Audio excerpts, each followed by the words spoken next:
विद्यार्थियों, जैसे कि आपको ये बात मालूम है कि कल मैंने आपको ये बताया था कि कुंभा के शासनकाल में कितने दुर्गों का निर्माण किया था। मैंने उन दुर्गों के बारे में आपको विस्तृत जानकारी दी थी और विशेष रूप से मैंने आपको बताया था कि कुंभलगढ़ का दुर्ग कुंभा के काल का एक बहुत महत्वपूर्ण दुर्ग था। अब आइए उसके बाद मैं मेवाड़ के उस महत्वपूर्ण दुर्ग के बारे में आपको बताता हूँ जिसकी पहचान राजस्थान के रूप में है। और राजस्थान के इतिहास में इस दुर्ग ने बहुत कुछ देखा है अपनी आंखों से। जो घटनाएं इस दुर्ग ने देखी हैं, शायद राजस्थान का और कोई दुर्ग उन घटनाओं का साक्षी नहीं रहा है। ये चित्तौड़गढ़ का दुर्ग अजमेर खंडवा रेल मार्ग पर स्थित है और इस दुर्ग ने ये दुर्ग भारत के विशालतम दुर्गों में से एक है। इस दुर्ग ने अनेक वीर और वीरांगनाओं को शहीद होते हुए देखा है। ये दुर्ग, इस दुर्ग में मौजूद जो स्थापत्य है उसने शायद इस दुर्ग में घटने वाली प्रत्येक घटना को बड़े निकटता से देखा है, अनुभव किया है। समुद्र तल से ये 1850 फीट ऊंचाई पर है। करीबन ये दुर्ग 3 मील लंबा है और आधा मील चौड़ा है। इसका जो एरिया है 1850 फीट, समुद्र तल से इसकी ऊंचाई है 1850 फीट। ये 3 मील इसकी लंबाई है और आधा मील इसकी चौड़ाई है। इस दुर्ग में बस्तियां हैं, इस दुर्ग में महल हैं, इस दुर्ग में तालाब हैं, इस दुर्ग में खेत हैं। यानी कि एक सामान्य जीवन जीने के लिए जो भी संसाधन होने चाहिए वो सारे के सारे इस दुर्ग में मौजूद हैं। ये दुर्ग कितना पुराना है? अगर हम इसकी प्राचीनता के बारे में जानकारी ढूंढने की कोशिश करें तो शायद बहुत मुश्किल है कि ये दुर्ग कितना पुराना है। 8वीं शताब्दी के प्रारंभ में मौर्य वंश के राजा भीम इस पर शासन करते थे। कहा जाता है कि उनका संबंध मौर्यों से था। उसके बाद भीम के बाद मान उनके उत्तराधिकारी बने थे और मान को ही शायद चित्रांगद मान कहा जाता है और इनके नाम से ही, चित्रांगद के नाम से ही इस दुर्ग को चित्तौड़ कहा जाता है।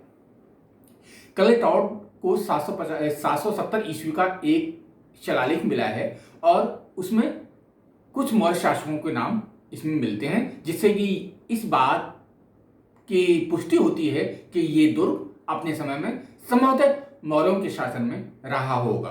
डॉक्टर ओझा, जो कि राजस्थान के इतिहास के बहुत प्रख्यात विद्वान हैं, उनका ये मानना है कि 8वीं शताब्दी के अंत में बापा रावल ने ये दुर्ग मौर्यों से छीन लिया था और रावल वंश की उन्होंने स्थापना कर दी थी। परंतु रावल वंश की स्थापना के पहले भी इस पर मारवाड़ के शक्तिशाली शासक मुंज का शासन था।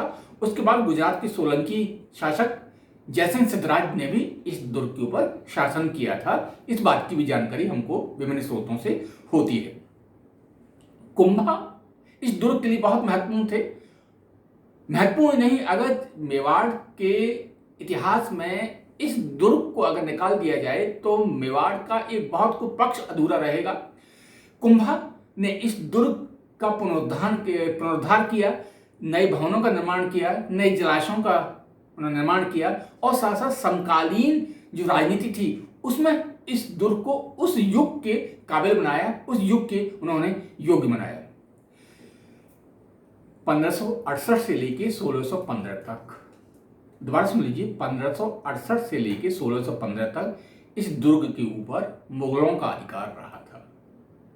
आप जानते हैं कि अकबर ने इस दुर्ग के ऊपर आक्रमण किया था और अकबर ने इस दुर्ग को जीत लिया था और इस तरह मुगलों के पास ये दुर्ग 1615 तक रहा था। 1615 में मेवाड़ और मुगल संधि हुई थी, जिसके अंतर्गत मुगलों ने ये दुर्ग दोबारा मेवाड़ के शासकों को सौंप दिया था। 1615 से लेके और 1947 तक ये दुर्ग मेवाड़ के सिसोदिया शासकों के पास रहा है और उनकी गतिविधियों का केंद्र रहा है। इस दुर्ग की महत्वपूर्ण घटनाएं जो कि इतिहास में स्वर्ण अक्षरों में लिखी गई हैं, वो इसके 3 साके हैं, 3 इसमें जौहर हुए हैं, और उन जौहरों का कारण तीनों बार ही किसी न किसी मुस्लिम शासक ने इस दुर्ग को जीतने के लिए इसके ऊपर आक्रमण किए हैं। अपनी अस्मिता की रक्षा के लिए, अपनी स्वतंत्रता की रक्षा के लिए, अपनी शील की रक्षा के लिए इस दुर्ग के पुरुषों ने शहादत दी थी। इस दुर्ग की महिलाओं ने जौहर के रूप में अपने आप को अग्नि के समर्पित कर दिया था, परंतु वो शत्रु के हाथ में नहीं आई थी। जैसा कि आप जानते हैं, 1303 में अलाउद्दीन खिलजी ने इस चित्तौड़ के ऊपर आक्रमण किया था। अमीर खुसरो ने जो ग्रंथ लिखा है उसमें इस बात की जानकारी होती है कि पद्मनी को प्राप्त करने के लिए अलाउद्दीन खिलजी इस दुर्ग के ऊपर सेना लेके 1303 में आया था। उसने इस दुर्ग को जीत लिया था, परंतु जीते जी वो रतन सिंह को प्राप्त नहीं कर पाया था, उनकी रानी पद्मनी को प्राप्त नहीं कर पाया था। गोरा और बादल के रूप में एक बहुत प्रबल आक्रमण का सामना, बहुत प्रबल संघर्ष का सामना इस अलाउद्दीन खिलजी को करना पड़ा था। पद्मनी ने अपने इज्जत के लिए, अपने शील की रक्षा के लिए जौहर किया था। ये चित्तौड़ के दुर्ग का पहला जौहर था। फिर आइए थोड़े समय बाद 1534 की घटना है। गुजरात का शासक बहादुर शाह द्वितीय इन्हें दोबारा इस दुर्ग के ऊपर आक्रमण किया। दुर्ग को बचाने के लिए रावल बाघ सिंह वीरगति को प्राप्त हुए थे। उस समय चित्तौड़ की प्रशासिका जो रानी कर्णवती थी, उन्होंने बजाय बहादुर शाह की अधीनता स्वीकार करने के उन्होंने जौहर करना उचित समझा था। रानी कर्णवती बहुत सी अन्य महिलाओं के साथ उन्होंने जौहर करके अपनी इज्जत बचाई थी। 1567 ईस्वी का वर्ष भी राजपूताना के इतिहास में बहुत महत्वपूर्ण था, बहुत दुखद था। और 1567 ईस्वी में दिल्ली का मुगल बादशाह अकबर इस दुर्ग को जीतने के लिए आ बैठा था, और अकबर का जो आक्रमण था वो इतना भयंकर था कि बहुत भारी मात्रा में इस दुर्ग के अंदर कत्लेआम हुआ था। जयमल और पत्ता के नेतृत्व में यहाँ पर भारतीय वीरों ने अकबर को रोकने की कोशिश की थी, परंतु सफल वो नहीं हो पाए थे। चित्तौड़ में दोबारा जौहर हुआ था, तीसरा जौहर था, और इस तरह ये घटना भी बहुत दुखद थी। बहुत बड़ी संख्या के अंदर भारतीय वीर इस दुर्ग को बचाने में शहीद हुए थे। दुर्ग के ऊपर अकबर का अधिकार हो गया था। ये गिरी दुर्ग है, यानी कि पहाड़ी दुर्ग है, और चारों ओर से सुदृढ़ दीवारों से घिरा हुआ है। मुख्य मार्ग के अतिरिक्त, यानी कि दुर्ग के अंदर जाने के अतिरिक्त इसमें 7 द्वार हैं, 7 पोल हैं, जिनको पार करके ही इस दुर्ग के अंदर पहुंचा जा सकता है। 7 जो पोल हैं उसमें पहला पोल जो है वो पांडव पोल है। इससे किले के अंदर प्रवेश किया जा सकता है। आगे बढ़ते हैं, थोड़ी दूरी पर दूसरा पोल आता है, उस पोल का नाम भैरव पोल है। उसके बाद तीसरा पोल आता है, हनुमान पोल है। उसके बाद चौथा पोल आता है, गणेश पोल है। उसके बाद का पोल लक्ष्मण पोल कहा जाता है। उसके बाद का जो पोल है वो जोड़न पोल है। उसके बाद जो 7वां पोल है वो राम पोल है। राम पोल के पास ही पत्ता की एक समाधि है। पत्ता भारतीय इतिहास में इसलिए प्रसिद्ध हैं कि जब जयमल की मृत्यु हो गई थी तो इस छोटे से बालक ने अकबर की सेना को रोकने के लिए बहुत अथक प्रयास किए थे, और उसमें अकबर की सेना से लड़ते हुए ये पत्ता शहीद हो गया था, और वहीं पर पत्ता की समाधि हमको दिखाई देती है। इन द्वारों को पार करने के बाद, जैसे इन 7 द्वारों को हम पार करेंगे, वैसे ही हमको तुलजा माता का मंदिर हमको मिलता है।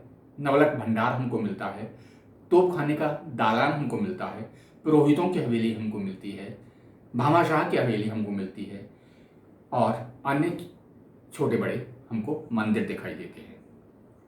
जैसे ही इन सब को हम पार करेंगे उसके बाद हमको कुंभा के कुछ महल दिखाई देते हैं। शायद ये महल कुंभा से भी पहले रहे होंगे, तो कुंभा ने शायद इन महलों की मरम्मत करवाई होगी। कुछ कुंभा काल के कुछ स्मारक, कुछ भवन हमको दिखाई देते हैं जिनके बारे में कहा जाता है कि इनका निर्माण या इनका पुनर्निर्माण शायद कुंभा ने किया होगा।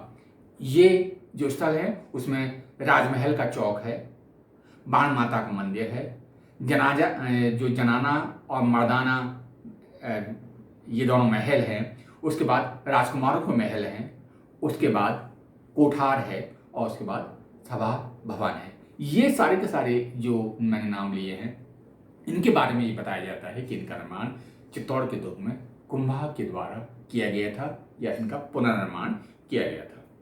इसके आगे जब हम चलते हैं तो कुंभ स्वामी का मंदिर है, जहां मीरा अपने इष्ट के दर्शन के लिए आती थी। उसके आगे कुछ 7 20 देवरी के जैन मंदिर हैं। ये गुजरात कला को समर्पित है। इसकी जो बनावट है वो गुजराती है। और उसके आगे गौमुख है और उसके बाद त्रिभुवन स्वामी का मंदिर है। ये किले के अंदर की संरचना है। कुंभा के काल की एक महत्वपूर्ण और कृति है, वह है कुंभा के काल का कीर्ति स्तंभ, जिसको कि कभी कभी इतिहासकार विजय स्तंभ भी कह देते हैं। ये 1439 के अंदर चित्तौड़ के दुर्ग में कुंभा ने बनवाना शुरू किया था और कहते हैं 1459 में ये पूरा हुआ था। इसको जो बनाने वाले आर्किटेक्ट थे, इसको बनाने वाले जो शिल्पकार थे वो जैता थे और उनके 2 पुत्र नापा और पुंजा थे। इन तीनों के दिमाग की उपज जो शिल्पी थे इस विजय स्तंभ के, इस कीर्ति स्तंभ के, ये जैता, नापा और पुंजा थे। आधार से इस विजय स्तंभ की जो चौड़ाई है वो 30 फुट है और ये ऊंचाई 122 फुट है। संपूर्ण जो ये विजय स्तंभ है इसमें हिंदू देवी देवताओं के चित्र और मूर्तियां अंकित हैं। और इस विजय स्तंभ की एक और खास बात है कि कलाकार ने, उस मूर्तिकार ने जिस भी देवता को गढ़ा है, जिस भी देवता की मूर्ति इसने बनाई है, उस देवता का नाम भी उसके नीचे लिख दिया है कि वो किस देवता की मूर्ति बना रहा है। और इस तरह ये जो कीर्ति स्तंभ है ये भारतीय मूर्ति कला का एक बेजोड़ नमूना है। गोपीनाथ शर्मा ने इसके बारे में, इस कीर्ति स्तंभ के बारे में ये लिखा है कि जीवन के व्यवहारिक पक्ष को व्यक्त करने वाला यह स्तंभ लोक जीवन का रंगमंच है। यानी कि लोक जीवन से जुड़ी हुई बहुत सी बातें यहाँ की मूर्तियों के अंदर अंकित हैं। कीर्ति स्तंभ को मूर्तियों का शब्दकोश भी कहा जाता है। इन मूर्तियों का विश्वकोश और जो हिंदू मूर्तियां हैं उनका एक खजाना है। प्रत्येक देवता की मूर्ति इसके अंदर अंकित करने का प्रयास किया है। गर्जट ने इसके बारे में लिखा है कि कीर्ति स्तंभ को मूर्तियों का अजायब घर भी कहा जा सकता है। यानी कि इतनी मूर्तियां हैं, भिन्न भिन्न तरह की इतनी मूर्तियां हैं कि गर्जट ने इसको मूर्तियों का अजायब घर बताया है। फर्गुसन ने इसके बारे में लिखा है, इसकी प्रशंसा करते हुए लिखा है कि चित्तौड़ का कीर्ति स्तंभ उसकी ख्याति के चिरस्थायी स्मारक के रूप में सदैव बना रहेगा। यानी कि चित्तौड़ का जो कीर्ति स्तंभ है वो कुंभा की ख्याति को चिरस्थायी बनाने के लिए अपना योगदान देता रहेगा, ये फर्गुसन का कहना है। तो मैंने आज आपको चित्तौड़ के दुर्ग में महाराणा कुंभा के द्वारा जो निर्मित जो स्थापत्य था उसके बारे में मैंने आपको जानकारी दी है। मैंने आपको इस सारी के सारी विस्तृत जानकारी जो चित्तौड़ के दुर्ग में उन स्थापत्य के बारे में मैंने आपको बताया है जो कि कुंभा के द्वारा निर्मित है या उसका पुनर्निर्माण किया है। अगले वीडियो में मैं आपको कुंभा की सांस्कृतिक उपलब्धियों को एक और कड़ी के बारे में समझाऊंगा। धन्यवाद।